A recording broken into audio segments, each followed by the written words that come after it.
Hi hello నమస్తే. నేను కృష్ణాంజనేయులు. ఆంధ్రప్రదేశ్లో అధికార కూటమి, అదేవిధంగా ప్రతిపక్ష వైఎస్ఆర్ కాంగ్రెస్ పార్టీ. కూటమికి నాయకత్వం వహించేటువంటి తెలుగుదేశం పార్టీ. ప్రధానంగా వైఎస్ఆర్ కాంగ్రెస్ పార్టీకి ప్రధానమైనటువంటి శత్రువు రాజకీయంగా తెలుగుదేశం పార్టీ. అలాగని జనసేన కూడా ప్రధానమైనటువంటి శత్రువుగా ఉన్నప్పటికీ కూడా జనసేన పవన్ కళ్యాణ్ విషయంలో కొన్ని సందర్భాల్లో విమర్శలు చేయడం, కొన్ని సందర్భాల్లో వ్యూహాత్మకంగా వైసీపీ వెనక్కి తగ్గటం ఇవన్నీ కూడా జరుగుతున్నాయి. అయితే ఈ సంవత్సరం 9 నెలల కాలంలో, లేకపోతే 20 నెలలు అవుతుంది సుమారుగా ఈ ప్రభుత్వం వచ్చి. ఈ 20 నెలల కాలంలో ప్రభుత్వ వైఖరి, ఎన్డీఏ ప్రభుత్వ వైఫల్యాలు, అదేవిధంగా చంద్రబాబు నాయుడు బీజేపీకి పూర్తిగా సపోర్ట్ చేయటం, బీజేపీ ఎజెండాకు అనుగుణంగా వ్యవహరించటం.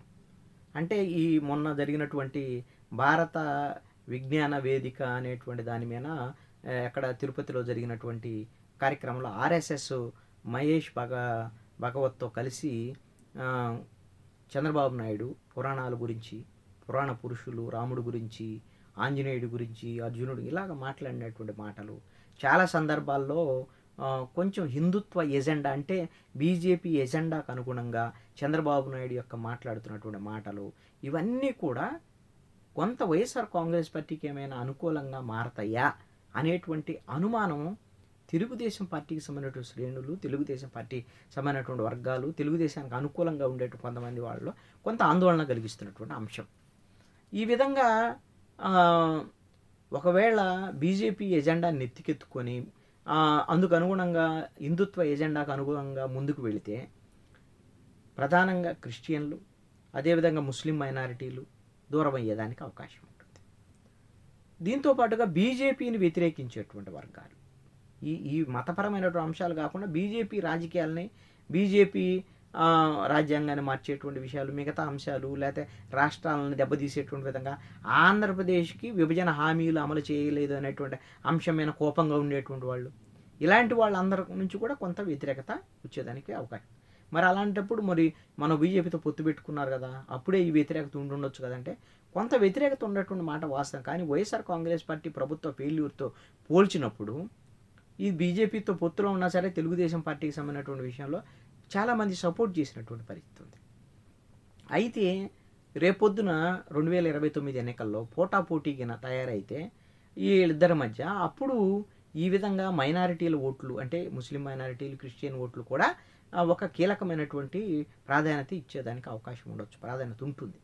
ఆ నేపథ్యంలోనే ఈ హిందుత్వ ఎజెండాతో తెలుగుదేశం పార్టీ వెళ్తుందనేటువంటి విధంగా వైఎస్ఆర్ కాంగ్రెస్ పార్టీ ఈ అంశాలని ప్రచారం చేసేదానికైతే వాళ్ళకి అవకాశం లేదు. ఎందుకు అంటే వాళ్ళు ఆల్రెడీ వైఎస్ఆర్ కాంగ్రెస్ పార్టీ మీద ఒక ముద్ర ఉంది. జగన్మోహన్ రెడ్డి క్రిస్టియను అని కానీ, లేకపోతే వాళ్ళ అమ్మ, వాళ్ళ చెల్లి, వీళ్ళందరూ కూడా బైబిల్ తీసుకుని తిరగటం, ఇవన్నీ కూడా బహిరంగ ప్రకటన. వాళ్ళు క్రిస్టియన్స్గా వాళ్ళు బహిరంగ ప్రదర్శన చేసేటువంటి పరిస్థితులు ఉన్నాయి. అలాగని ఇప్పుడు ఈయన హిందుత్వానికి అనుకూలంగా ఉన్నాడు అని జగన్మోహన్ రెడ్డి వైసీపీ మాట్లాడితే హిందువుల ఓట్లన్నీ పూర్తిగా దూరం అయ్యేదానికి కూడా అవకాశం ఉండొచ్చు వైఎస్ఆర్ కాంగ్రెస్ పార్టీ. అందుకని బయటికి మాట్లాడరు. అయితే ఈ విషయాన్ని కొంత చాప కింద నీరులాగా క్రిస్టియన్, ముస్లిం ఓట్లను పూర్తిగా తమ వైపు తిప్పుకోవడంతో పాటుగా కేంద్ర ప్రభుత్వంతో ఈ తెలుగుదేశం పార్టీ అంటగాగుతూ రాష్ట్రానికి నష్టం చేస్తున్నటువంటి ప్రచారాన్ని ముందుకు తీసుకెళ్లాలనేటువంటి ఒక ఆలోచనలో వైఎస్ఆర్ కాంగ్రెస్ పార్టీ ఉన్నట్లుగా కనపడుతుంది. ఇంకొకటి ఏంటి అంటే వైఎస్ఆర్ కాంగ్రెస్ పార్టీలో ఇంకొక చర్చ కూడా జరుగుతుంది. నెల్లూరుకు సంబంధించినటువంటి మాజీ ఎమ్మెల్యే ప్రసన్న కుమార్ రెడ్డి ఒక బహిరంగ వ్యాఖ్య చేశాడు. జగన్మోహన్ రెడ్డి తప్పు చేశాడు, గతంలో బీజేపీ వాళ్ళు పొత్తు పెట్టుకోమని వచ్చారు, పొత్తు పెట్టుకుని ఉంటే బాగుండేది, భవిష్యత్తులో అయినా సరే బీజేపీతో పొత్తు పెట్టుకోవడానికి గిన వైఎస్ఆర్ కాంగ్రెస్ పార్టీ సిద్ధమైతే భవిష్యత్తులో వైఎస్ఆర్ కాంగ్రెస్ పార్టీకి లాభం కావచ్చు అనేటువంటి విషయాన్ని ఆయన బహిరంగ ప్రస్తావన చేశారు. అలాగని ఇప్పుడు బీజేపీ ఏమో ఆల్రెడీ తెలుగుదేశం పార్టీతో పొత్తులో ఉంది. తెలుగుదేశం, జనసేన, బీజేపీ కూటమే కదా, వీళ్ళతో విడిపోయేటువంటి పరిస్థితులు కూడా ఇప్పుడు బీజేపీ వైపు నుంచి లేదు.